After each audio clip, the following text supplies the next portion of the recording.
안녕하세요. 전국에 계신 큰돌 TV 시청자 여러분. 오늘은 김포 신도시에 있는 라베니체에 나왔습니다. 김포의 라베니체 상권. 처음 들으면 무슨 유럽풍 관광지 얘기냐고 하실 수도 있겠지만 여긴 다름 아닌 대한민국 김포입니다. 이름부터 고급스럽고 분위기까지 베네치아를 따라 만든 이곳. 하지만 화려한 겉모습 속에 감춰진 현실은 완전히 다릅니다. 왜 이렇게 많은 가게들이 텅 비어 있을까요? 오늘은 그 이유를 차분히 살펴보겠습니다. 이 라베니체 상권은 2014년부터 2018년까지 장장 4년에 걸쳐 단계적으로 조성되었습니다. 국내 최대 규모라는 타이틀, 베네치아를 닮은 수로, 1.7km에 이르는 인공 수로를 따라 약 400개가 넘는 상가가 줄지어 있습니다. 이 수로는 단순한 장식용이 아니라 상업지구 전체의 중심이 되는 핵심 요소였습니다.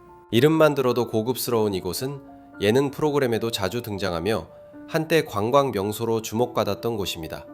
당시 많은 사람들은 이 상권이 김포의 새로운 랜드마크가 될 거라 믿었습니다.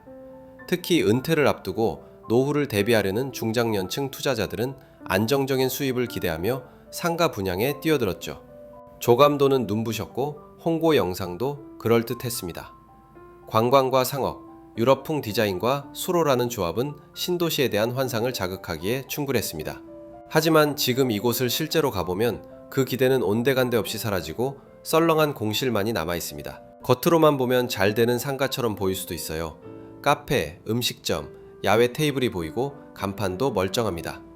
하지만 조금만 안으로 들어가 보면 분위기가 완전히 달라집니다. 문을 닫은 채 방치된 점포, 깨진 유리창, 인대문에 전화번호가 적힌 종이들, 일부 점포는 몇 년째 공실로 남아있는 채 자연스럽게 풍화되고 있는 모습입니다. 어떤 건물은 절반 이상이 비어있는 경우도 있습니다. 분양이 끝난 지 시간이 꽤 흘렀지만 여전히 입점하지 못한 점포가 수두룩합니다. 왜 이렇게 공실이 많을까요? 첫 번째는 바로 분양가 문제입니다.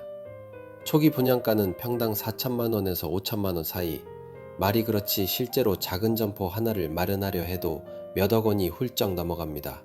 그렇게 비싸게 분양된 상가들은 당연히 임대료도 비쌀 수밖에 없습니다. 예를 들어 전용 15평짜리 1층 점포는 보증금 3천만 원에 월세가 200만 원에서 300만 원 사이로 책정됐습니다. 장사하겠다고 들어올 만한 임차인에게는 너무나 큰 부담이죠. 결국엔 공실이 생기고 일부는 임대료를 절반 수준까지 낮춰서라도 세를 놓으려 하지만 수요 자체가 적어 잘 되지 않습니다. 공실이 계속되면 관리비조차 감당이 어려워지고 건물의 유지 상태도 점점 나빠지게 됩니다. 두 번째는 주차 문제입니다. 대부분의 상가는 기계식 주차장 시스템을 사용합니다. 기계식 주차장은 익숙하지 않은 이용자에게는 굉장히 번거롭고 시간도 오래 걸리는 구조입니다. 편의성이 떨어지죠. 더군다나 인근 공영주차장 역시 그 수가 턱없이 부족합니다. 차량을 이용하는 방문객에게는 진입 자체가 꺼려질 수밖에 없습니다. 편하게 주차할 수 없으면 외부 손님을 끌어들이기도 어렵습니다. 단순한 불편이 아닌 상권 존립에 영향을 줄 만큼 중요한 요소입니다. 주차 공간 문제는 단순히 상가 이용의 문제를 넘어 해당 지역의 전반적인 유동성에 큰 제약을 가합니다. 세 번째는 교통 접근성 문제입니다. 김포 골드라인 장기역과의 거리가 있어 대중교통 접근성이 매우 낮습니다.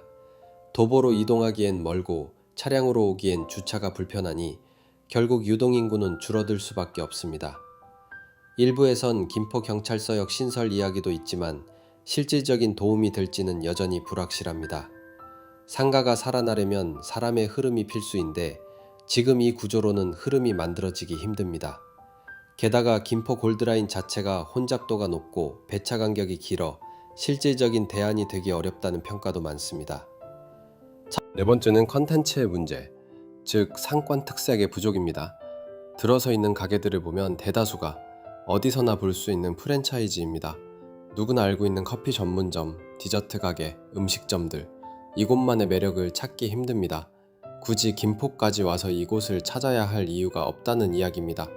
더욱이 젊은 층을 겨냥한 문화 컨텐츠, 체험형 시설, 로컬 브랜드와 같은 차별화 요소가 부족합니다. 게다가 수로 양옆의 좁은 인도는 방문자들에게 불편함을 주고 동선 자체가 비효율적이라는 평가도 많습니다. 심지어 일부 주민들은 수로를 매립하고 산책로, 공원 등으로 재정비하자는 목소리도 내고 있을 정도입니다. 수로라는 상징 자체가 처음엔 장점이었지만 이제는 구조적 단점으로 지적받고 있습니다. 그렇다면 초창기엔 왜 이렇게 큰 관심을 받았을까요? 바로 기대감 때문입니다.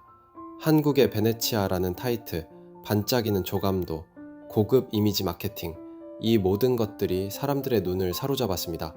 특히 은퇴 자금으로 상가를 마련하려던 중장년층에게는 너무도 매력적인 이야기였습니다. 미래 가치에 대한 막연한 믿음과 남들 다 하니까 나도 해야 한다는 심리도 큰 작용을 했습니다. 하지만 현실은 달랐습니다. 상권이 정착되지 않았고 실제 상주 인구나 방문객 수요도 기대에 한참 못 미쳤습니다. 공실은 곧 임대료 하락으로 이어지고 임대료가 낮아지면 가게들이 수익을 내기 어려워져 철수하게 됩니다. 이런 악순환이 반복되며 지금의 모습을 만들었습니다. 이 외에도 코로나 이후 오프라인 상권은 전반적으로 큰 타격을 받았습니다. 회식 문화는 줄고 배달앱을 통한 주문이 늘면서 오프라인 방문 자체가 감소했죠. 게다가 최근 몇 년간 자재비 상승, 최저임금 인상, 물가 상승, 금리 인상까지 겹치면서 자영업자들이 감당해야 할 비용은 더욱 커졌습니다. 상가를 운영하는 것 자체가 리스크가 된 시대인 겁니다. 여기에 더해 소비자들의 소비 패턴 자체가 변화하면서 단순한 쇼핑 공간이 아닌 복합 문화 공간을 원하게 되었는데 라베니체는 이러한 트렌드 변화에 발빠르게 대응하지 못한 것도 문제입니다. 물론 지역사회도 손 놓고만 있진 않았습니다. 라베니체 상권에서는 다양한 시도가 있었습니다. 불꽃놀이, 수상공연, 야간 경관 조성 사업 등 다양한 이벤트를 통해 사람들을 끌어보려는 노력이 있었고 일부는 효과를 보기도 했습니다. 실제로 주말 저녁에는 잠시나마 사람이 몰리기도 합니다. 또 최근에는 일부 건물에서 리모델링을 통해 분위기 전환을 꾀하려는 시도도 진행 중입니다. 하지만 이런 이벤트는 일시적일 뿐 근본적인 해결책이 되기엔 역부족입니다. 결국에는 구조적인 문제, 즉 공급 과잉과 수요 부족이라는 큰 벽을 넘지 못하고 있는 것이죠. 이제 질문을 던질 수밖에 없습니다. 왜 우리는 늘 똑같은 실수를 반복할까요? 왜 외형을 흉내내는 데만 집중하고 정작 중요한 구조적 계획은 소홀히 할까요? 상권은 단지 멋있게 보인다고 해서 살아나는 게 아닙니다. 그 안에 살아 숨쉬는 사람, 콘텐츠, 교통, 편의시설, 그리고 장사하기 좋은 환경이 모두 갖춰져야 합니다. 이걸 갖추지 않고 수로만 파놓는다고 유럽풍 외관만 만든다고 진짜 베네치아가 되는 건 아닙니다. 지속 가능한 상권이 되려면 그 지역만의 특성과 수요를 반영한 철저한 기획과 실행이 필요합니다. 이 라베니체 상권은 여전히 가능성이 있습니다.